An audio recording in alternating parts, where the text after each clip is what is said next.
বন্ধুরা, শুভ রবিবারের শুভেচ্ছা। দিল্লিতে গরম অলরেডি পড়ে গেছে প্রায়। এপ্রিল মাসের ঠিক শেষের মুহূর্ত এখন, আর এখনই গরমটা পড়ছে। যদিও মে মাসে গরমটা আসতো, এবার একটু আগেই লাগছে, তবুও এপ্রিলের প্রায় শেষের দিক এখন।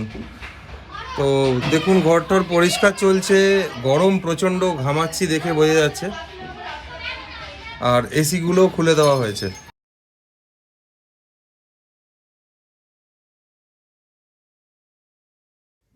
আমার যে আগের লাইফস্টাইল ব্লগগুলো আপনারা দেখেছেন, সেখানে আমি বলেছিলাম যে দিল্লিতে গরম পড়তে পড়তে মে মাস হয়ে যায়, অথবা এপ্রিলের শেষের দিকে গরমটা পড়ে। এই বছরও ঠিক আস্তে আস্তে গরমটা পড়ছে। খুব একটা বেশি গরম তো পড়েনি এখনও, কিন্তু হালকা হালকা গরম ভাব লাগছে, ঘরের মধ্যে একটু দম বন্ধ হয়ে আসছে। আপনারা অনেকেই জানেন, ভারতের মধ্যে সবচেয়ে বেশি পলিউশন কিন্তু দিল্লি সিটিতে। আর পলিউশনের জন্য এখানে একটুখানি গরমকালে নিঃশ্বাসের প্রবলেম হয়, আর কিছুই না। আর জলও ঠিকঠাক না দিল্লিতে, আর ইলেকট্রিসিটির খুব প্রবলেম। তো সেই জন্য দেখতেই পারছেন যে আমি এসিটা খুলছি, এসিগুলোকে খুলে পরিষ্কার করছি। প্রত্যেক বছর আমি যেভাবে এসিগুলোকে খুলি এবং পরিষ্কার করি, সেভাবেই আমি করছি। আর এরপরে ফিল্টারগুলোকে আমি পরিষ্কার করব, কারণ ফিল্টারগুলো পরিষ্কার না করলে কিন্তু এসিতে গন্ধ হবে, আর ইলেকট্রিসিটিও বেশি টানবে, আর এসিতে হাওয়াটাও ঠিকমতো আসবে না।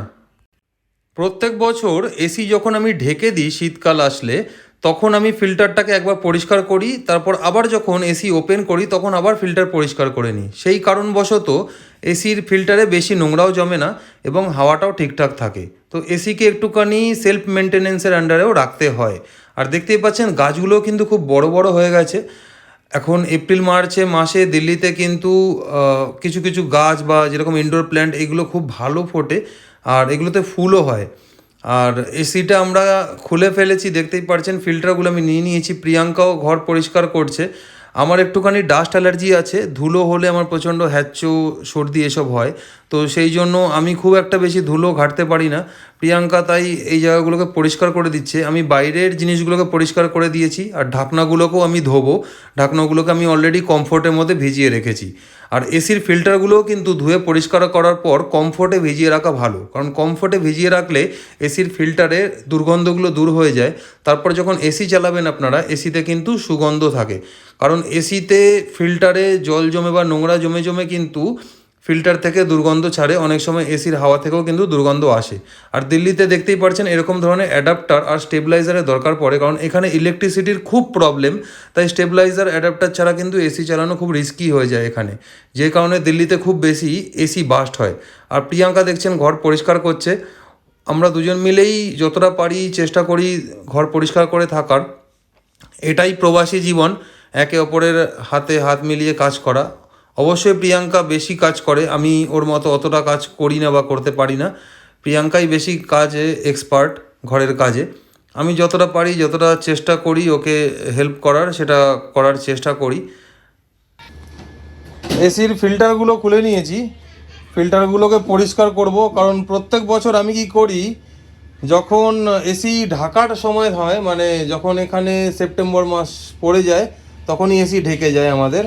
আর সেই সময় আমরা কি করি, এই ফিল্টারগুলোকে ভালো করে পরিষ্কার করি, ধুইয়ে তারপরে আবার এসির মধ্যে ফিট করে দিই, যাতে আবার যখন এসিটা আমি ওপেন করব গরম আসলে, তখন যেন ফিল্টারে নোংরা বেশি না জমে থাকে। আবার সেরকম যখন এসিটা আবার গরমের সময় ওপেন করি, তখন কিছুটা ধুলো তো পড়ে, কারণ এসির মাথার উপর জালি জালি থাকে। তো সেই ধুলোগুলো তো জমতে থাকে, নর্মাল ধুলো যেগুলো মানে বাতাসে ঘুরে বেড়ায়। তাই কি হয়, যখন এসিটা আবার ওপেন করলাম এই গরমের জন্য, তখন আবার এই ফিল্টারগুলোকে ধুয়ে আবার পরিষ্কার করে এসিতে ফিট করে দেবো। এই ফিল্টার সবসময় পরিষ্কার রাখতে হয়, আর এসি চলাকালীনও কিন্তু ফিল্টার প্রত্যেক 15 দিন 20 দিন পর পর ফিল্টার পরিষ্কার করতে হয়। তার কারণ কি, এইগুলো পরিষ্কার যত থাকবে ইলেকট্রিসিটি কম উঠবে, প্লাস আপনার এসির ঠান্ডা হাওয়াও কিন্তু বেশি থাকবে, আর কম্প্রেসারও ভালো থাকবে।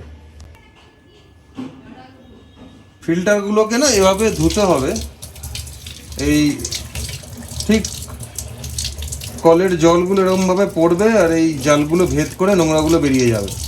যখন খুব বেশি নোংরা হয়, তখন কিন্তু ফিল্টারগুলোর মধ্যে একটু সার্ফ দিয়ে দিলে ভালো হবে, মানে সার্ফ জলে চুবিয়ে। একটা বালতির মধ্যে সার্ফ জলে মোটামুটি আধ ঘন্টা ধরে চুবিয়ে রেখে তারপরে ধোবেন। আমার তো খুব বেশি নোংরা নেই, কারণ আমি অলরেডি যখন ঢেকেছিলাম এসি তখন আমি অলরেডি পরিষ্কার করেই রেখেছিলাম। আর সবচেয়ে ভালো হয় যদি ফিল্টার পরিষ্কার করার পরে, যে আমি পরিষ্কার করছি, পরিষ্কার করার পর ফিল্টারটাকে অন্তত আধ ঘন্টা কমফোর্টে চুবিয়ে রাখেন। যারা যারা ওয়াশিং মেশিন ইউজ করেন তারা কমফোর্টের ব্যাপারে জানবেনই। তো কমফোর্ট যেটা হয় সেটা সুন্দর গন্ধ হয়।